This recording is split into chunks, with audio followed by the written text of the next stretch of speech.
hurbiletik ezagutuko dugun lanbidea da ezinbestekoak eta ertzaintzako lehergailuak indargabetzeko unitateari buruzari gara. Urtean gezurra ematen baldin badu ere eta erabat ezberdinaren testu inguruan duela urte batzuetako kontuekin alderatuta. Oiane Malkorra urtean ia 1000 intzidentzia jasotzen dituzte.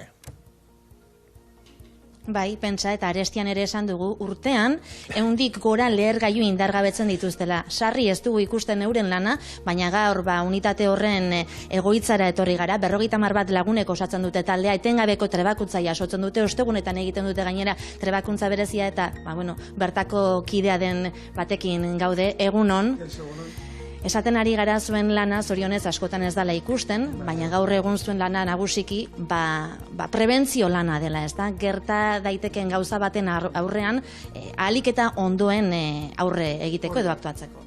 Gehien bat, prebentzioan aritzen gara, egitura edo azpiegitura kritikoetan, eta baita jendetza pilatzen da ekitaldi guztietan, futbol partiduak, turra, gabar egunean. Gehien bat, orain gure lana zentratzen dugu prebentzioan eta formakuntza jarraikorrean. Eta ikusten ez badugu ere, ia astero zaudete, horrelako jardueraren batean.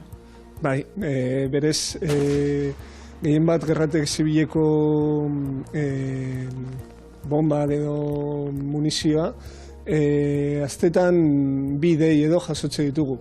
Aurkitzen direlako eta indargabetu behar ditugulako. Pentsa horren bestez deigarria da, baina gerra zibileko munizio horrek oraindik ematen ditu sorpresak eta lanak, astean 2 deiren bat jasotzen duzuelako. Baina hori geroxeago ikusiko dugu orain, honi erreparatuko diogu, bain justu zuen jardun nagusia gaur egun, mehatxu nuklear kimiko edo biologiko baten aurrean trebakuntza jasotzea delako. Eta hause da, horri aurre egiteko duzuen traje berezietako bat, ez da? Hori da, orain lehergailu ez gain, baita trebatzen gara NBQ defentsan. NBQ defentsa da mehatxu nuklear, biologiko edo kimikoen aurkako defentsa. Eta horretarako traje hau erabiltzen dugu, hau balio izango luke mehatxu kimiko eta biologikoetarako, guztiz enkapsulatuta dago eta barnean erabaten dugu gure aire botila. Esan genezake horren bestez hori dela, oraintxe momentu honetan duzuen trajerik potentena, bereziena, ez da? Bai, ala da. Bai, defentsa aldetik edo gure protekzio aldetik protekzio handia bermatzen du, baina kontrara mugikortasuna kentzen digu. Bai, beragaz aritzea neketsua da. Eta hau ez duzu erabili behar izan inoiz, ez da? Soilik entrenamenduetan eta simulakroetan erabili behar izan dugu. Bai, erabili da mehatxu faltsu baten, baina zorionez Euskal Herrian ez dugu mehatxu biologiko edo kimikorik izan momentuz. Beste jantzia bordean gehiagotan jantzi behar izan duzu, hortxe ikusten dugun hori. Hori ez, hori zaharrena delako. Zaharra da, orain beste bat erabiltzen dugu, pizka gutxiago pisatzen duen, ala ere, 35-40 kilo inguru pisatzen du.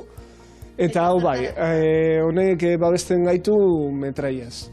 Lehergailuak sortutako txokeaz ez gaitu babesten, baina bai leherketa ondorioz sortzen den metraiaz babestuko luke. Hau museo moduko bada, euren traje bereziak eman dituzte, baita lehenengo robota ere, unitate honek izan zuen lehen robota ere, aipatu behar dugu, orain badituztela, hau baino berriagoak eta askoz hobeak direnak, ezta?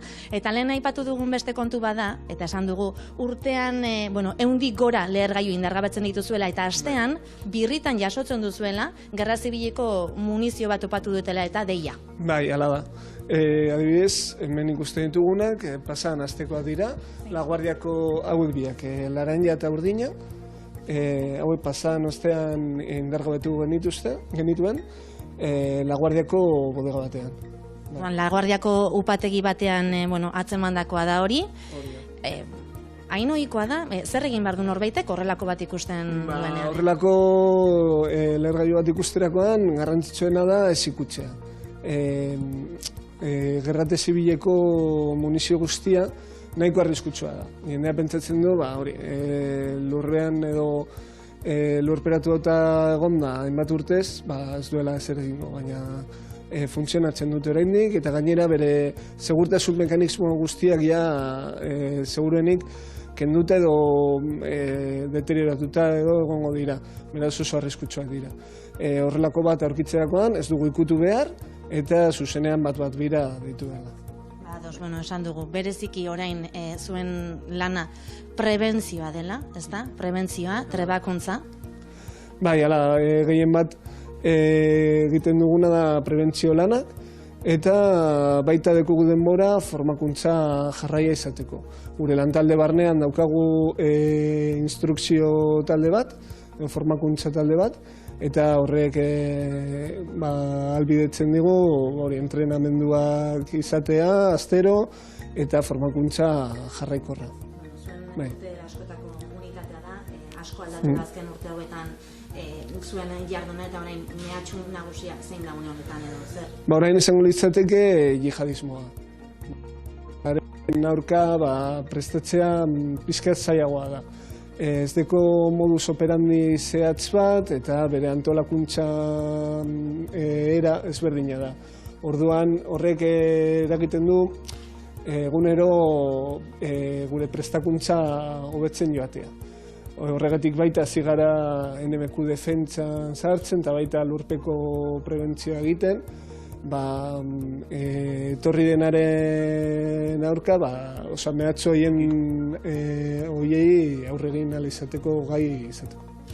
Zorionez, sarritan, edo gehienetan, edo orain arte behintzat ez dugu lan hori ikusi beharrik izan, baina argi dago, ertzaintzak baduela unitate bat, erabat etengabe trebakuntzan ari dena, horrelako arriskuei tokatuz gero behintzat, ahalik eta ondoen aurre egin ahal izateko. Mila esker. Bueno, eta zein garrantzitsu oiane, eta nik uste horre egin behar dugula azpimarra, eman dizkigun gomendioak, ez da, ze askotan alako objektu bat ikusi, eta lehenengo keinua ateratzen zaiguna, kuriositate zurbildu eta kasuren batean ukitzea da, ez, eta tontakeria dirudi, baina alakoak ere, kontuan izan behar ditugu edo nolako beste istripurik egiteko. Iurretatik zuzenean, Malkorra, eskerrik asko.